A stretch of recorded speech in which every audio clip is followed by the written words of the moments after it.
మొక్కజొన్న జావా తయారీ విధానం చూద్దాం. ఇది మంచిగా నానింది, ఒక 10 నిమిషాలు.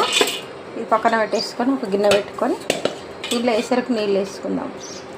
1 2 3 4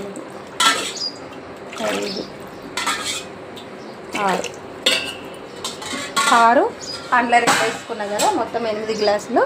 ఇవి స్టవ్ మీద పెట్టుకున్నాం. నీళ్ళు మంచిగా మసులుతున్నాయి కదా, స్టవ్ సిమ్లో పెట్టేసుకొని మనం తీసుకున్న ఈ పిండి మళ్ళీ ఒకసారి కలుపుకోవాలి.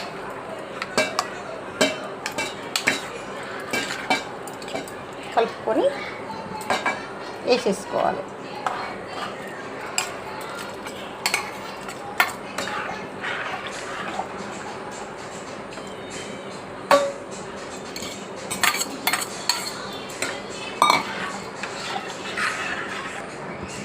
ఇట్లా మెద్ది ఇదంతా తీసేసుకోవాలి.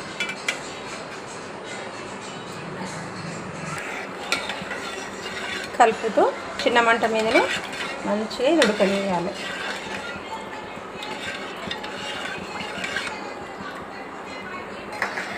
ఇట్లా కలపకపోతే ఉండలు కట్టేస్తాయి. కొంచెం తిక్కుగా అయ్యేదాకా కలుపుకోవాలి. ఇప్పుడు ఒక మిక్సీ జార్ తీసుకొని అందులోకి పెరుగు వేసుకున్నాం. పెరుగు వేసుకొని నీళ్ళు వేసుకొని ఇది మెత్తగా మిక్సీ పెట్టుకుందాం. ఇది ఉట్టిగా పొంగల్లాగా కూడా తినవచ్చు. ఇది మంచి టేస్ట్ ఉంటుంది. ఉట్టిగానే తినవచ్చు, లేకపోతే మన కూరలు కూడా వేసుకొని తినవచ్చు. నైట్ పూట ఇప్పుడు అందరూ అన్నం కూడా తింటలేరు కదా, ఇది కూడా తినేయచ్చు.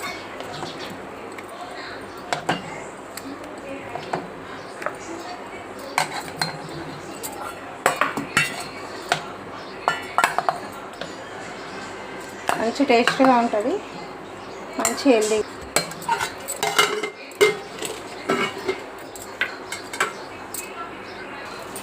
మనం మిక్సీ పెట్టుకున్న సల్ల ఉంది కదా, ఇది